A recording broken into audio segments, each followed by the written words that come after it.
Nosotros somos el grupo 3 y en esta práctica vamos a hablar de la viscorreducción del petróleo.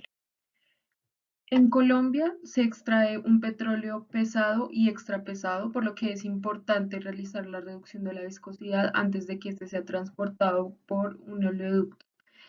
Para esto se suelen utilizar hidrocarburos más livianos o solventes orgánicos. Em, Para que esta reducción sea eficaz, se deben tener en cuenta la tasa de dilución de estos compuestos, tanto el petróleo como del solvente utilizado, la densidad y la viscosidad. Para que además esta funcione de manera correcta, es importante que las sustancias utilizadas como solventes sean polares y tengan pocos enlaces con los hidrógenos para que actúen de manera correcta sobre la estructura coloidal de los asfaltenos y de esta manera se alcance una reducción significativa en la viscosidad del crudo disuelto. En el caso particular de esta práctica se va a utilizar la mezcla de petróleo crudo con N-hexano y con tolueno.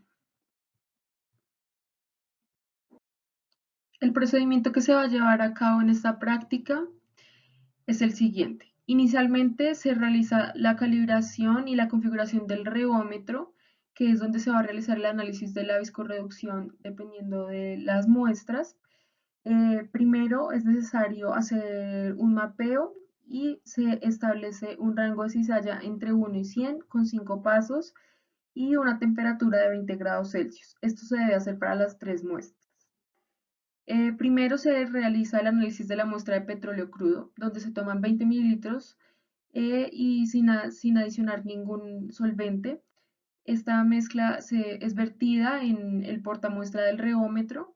Se selecciona el método State Flow en el equipo, se baja el plato y se inicia con el proceso que dura entre 10 y 15 minutos.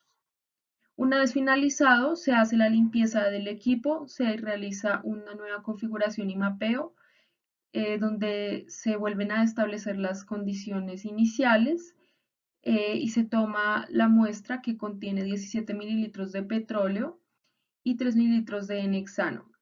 Lo demás se hace como en lo anterior, se vierte la mezcla en el portamuestras del reómetro y se selecciona el mismo método State Flow y se esperan los 10 o 15 minutos que dura este proceso. Luego vuelve y se limpia el equipo para ahora hacer el análisis de la mezcla de petróleo y tolueno.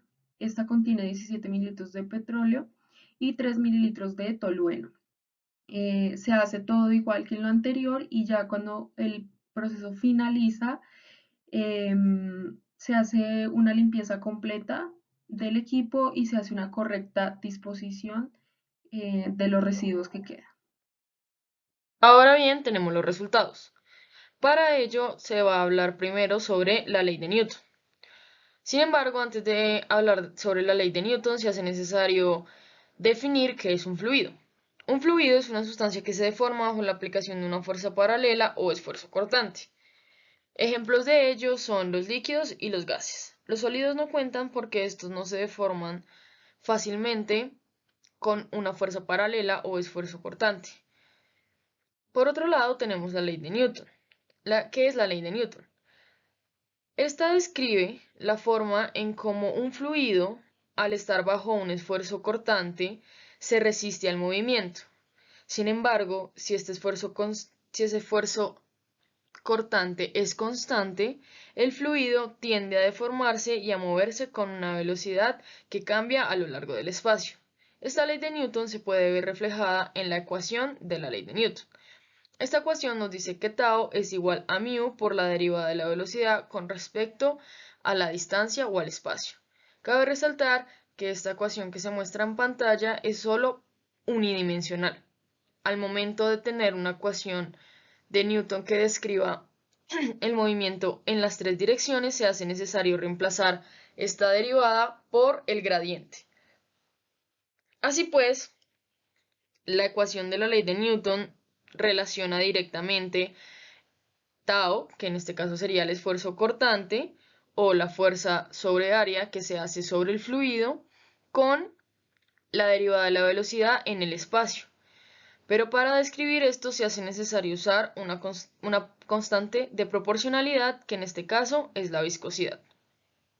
Una vez claros estos conceptos, se puede pasar a analizar los resultados de la viscosidad del petróleo. Bien, primero se tiene la medición del petróleo crudo.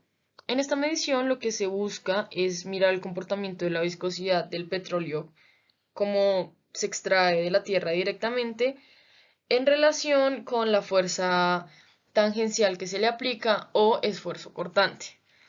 Esta medición se hizo en un reómetro al cual se le varió el esfuerzo cortante que era aplicado pues, en la muestra. Como se puede ver en la gráfica presentada en pantalla, la viscosidad tiene valores bastante elevados.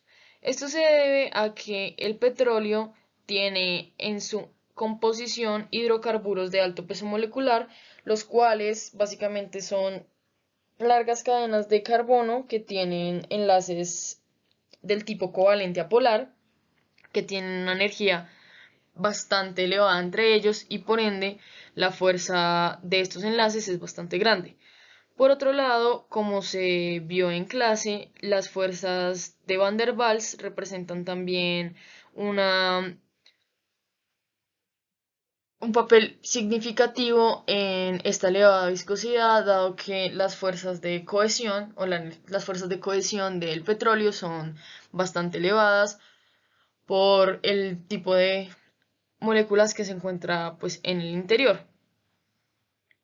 Por otro lado, pues como se puede ver en pantalla, la viscosidad presenta un pequeño decrecimiento a medida que el esfuerzo cortante aumenta. Sin embargo, si detallamos el eje Y, que describe los valores de la viscosidad, realmente no presenta un rango muy diferente. Para esto, y pues para corroborar que realmente no había una diferencia significativa en los datos, se procedió a hacer una desviación estándar de los mismos y se llegó a la conclusión que esta desviación estándar es de 0.3, lo cual no es un valor muy elevado y podría aproximarse a 0. Por lo tanto, podemos afirmar que realmente la viscosidad no cambia significativamente a medida que el esfuerzo cortante aumenta. Por lo tanto, el petróleo se comporta como un fluido newtoniano. Por otra parte, y como ya se evidenció en la diapositiva anterior, se tiene esfuerzo cortante sobre la tasa de cizalla.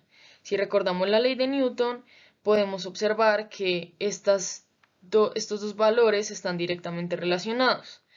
Así que, si nosotros hallamos la pendiente de esta recta, la pendiente de esta recta pues va a ser la viscosidad o el valor de viscosidad que se encuentra directamente arriba del punto. Esto se debe, como ya se mencionó, a la relación que hay entre estos dos valores gracias a la ley de Newton. El N-hexano disminuye la viscosidad del crudo pesado, ya que al tener propiedades químicas similares a este, se acomoda dentro del complejo ordenado que es, lo cual disminuye las fuerzas de Van der Waals al alejar las moléculas entre sí, a la vez que al dispersar las moléculas del crudo, estas tienen un mayor rango de movimiento, lo cual disminuye directamente la viscosidad al permitirles moverse con mayor libertad. Además, se puede comprobar el hecho de que el crudo suelto sigue comportándose como un fluido newtoniano, al comprobar la desviación estándar de la viscosidad, que en este caso es de 0,017. La mezcla entre el crudo y el tolueno al 5% tiene una viscosidad aún más pequeña que la de la mezcla del crudo y en hexano al 5%. Esto es gracias a que primero se sabe que el tolueno también es apolar y por tanto genera una disolución estable con el crudo. No obstante, también es importante resaltar que gracias a la nube de electrones que se forma en el centro del benceno, esta atrae a los hidrógenos presentes y genera una disolución aún más estable, teniendo la capacidad de separar aún más hidrocarburos y, por lo tanto, dándole la capacidad de disminuir su viscosidad a la mezcla. Esto lo evidenciamos en la gráfica presentada, donde es claro que su viscosidad es aproximadamente 0.08 pascales por segundo. En conclusión, se obtuvo que el tolueno es la mejor opción de las evaluadas a la hora de elegir un compuesto que reduzca significativamente la viscosidad del crudo, con el fin de transportar petróleo por oleoductos más fácilmente.